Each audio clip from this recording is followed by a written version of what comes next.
Manglalabi na labing mapangusga, kahit hindi man nakikita ay merong kagad istorya na nabubuo sa utak ng isipan na madaya, na nilamon ng sistema na mali na mga ginawa nagpapaubaya. Ang isa nagkapaktapakan ng iba upang ipaglaban ang karapatang maging isang malaya. Ano man ang pagkakataong tuluyang maitapon, meron pa rin nakatingin sa iyong ginagawa ngayon. Yun ang Panginoon na naglikha ng lahat-lahat ng mga bagay na naisip ko, at siya ang naglapat ng panibagong bukas na nag-aantay para sa akin na subukan ng kakayahan ng aking sariling mga sulat sa papel. Katulad doon sa Israel, minahal mo ang mga tao kahit na sila'y sutel sa kasalanan. Isinimpan ng Diyos sa kalupaan na binago ang mundo dahil sa mga kasalanan. Tingnan mo ako ngayon, hindi yung dating noon. Yung dati kong nakaraan ay tinapon ko na yun. Tapos na ang pagpapanggap, tapos na rin ang lahat. Wala nang luma sa nakaraan na dapat ikalat. Tingnan mo ako ngayon, hindi yung dating noon.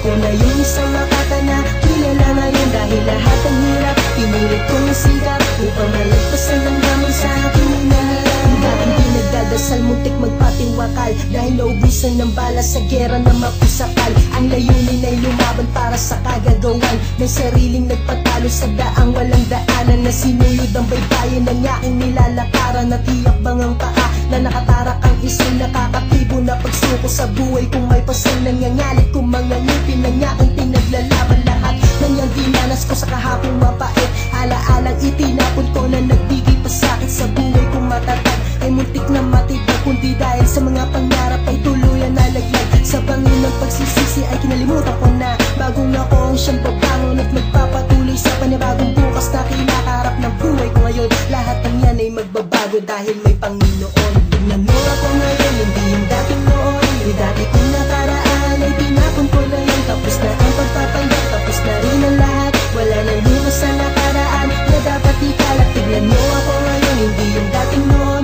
Ako na yung isang makata na kilala ngayon. Dahil lahat ng hirap, pinulit kong sikap upang malagpasan ng hamon sa aking hinaharap. Huwag mo tignan noon, ang tignan mo yung ngayon. Wala kang makukuha kung ang dadalin mo ang kahapon, dahil tapos na ang di mo na kayang mabalik pa. Wakasan mo na ang nakaraan at huwag kang mangangamba na baka wala ng bukas na darating sa buhay mo na puno ng lamat at muntik mabalisa. Walang kakwenta-kwentang bagay na sa'yo ay nagdala ng sakit, puot at galit, at ikaw ay nagdapa. Tama na ang pagpapanggap, tapos na ang lahat-lahat. Wala nang luma sa nakaraan na dapat ikalat. Tignan mo ako ngayon, hindi yung dating noon. Ako na yung isang makata na kilala ngayon. Bagkus lahat ng hirap, natutunan ko masumikap, kaya nalagpasan ng hamon mula sa hinaharap. Lumaban ng parehas at hindi ako sumuko, dahil sa Panginoon nakuha ko ang gusto ko ngayon. Tignan mo ako ngayon, hindi yung dating noon. Yung dati kong nakaraan ay tinapon ko na yun. Tapos na ang pagpapanggap, tapos na rin ang lahat.